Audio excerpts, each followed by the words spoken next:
Nigerian documentary photographer and author Dayo Adedayo says quality primary and secondary education is the bedrock of development for any society.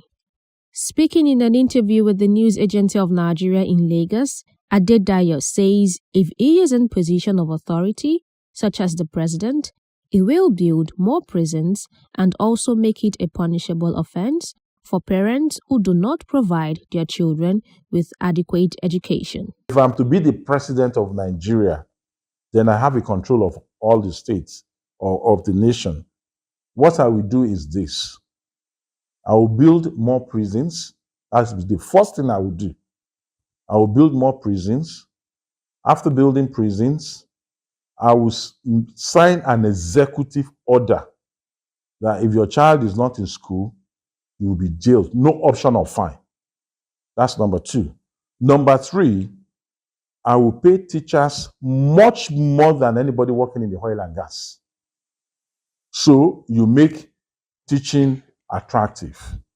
3, I will now give compulsory qualitative primary and secondary education. I don't care whether you go to university or not, it's none of my business.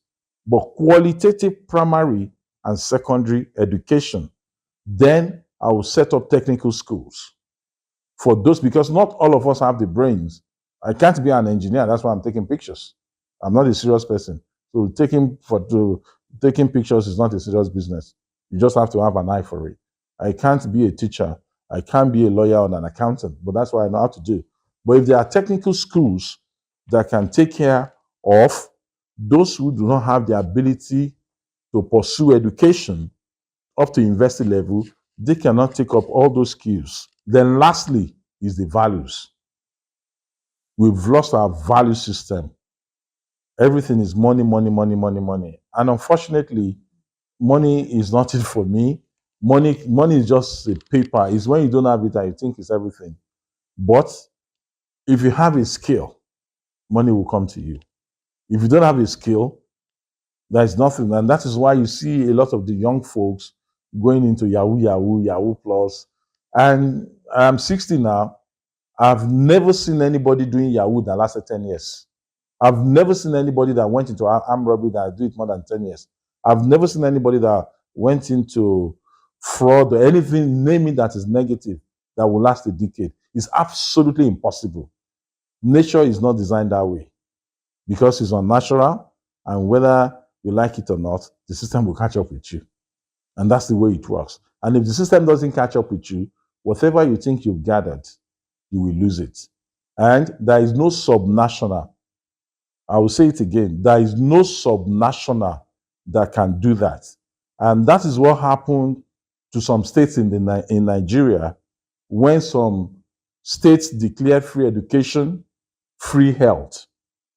So the states that were not offering free health and free education migrated to the states that are offering free education and free health. Now the demography is changing. And once you lose your demography, the indigenous people lose their demography, they've lost everything.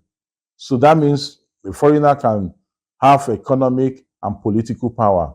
That does not happen in a system that should be well managed. Otherwise, there will be chaos. So those are my advice. And unfortunately, no subnational can carry out those things. If any subnational try to do it, they will be overwhelmed in no time. And at the end of the day, it will be as if they are not doing anything. He urged government at all levels to invest more in primary and secondary education.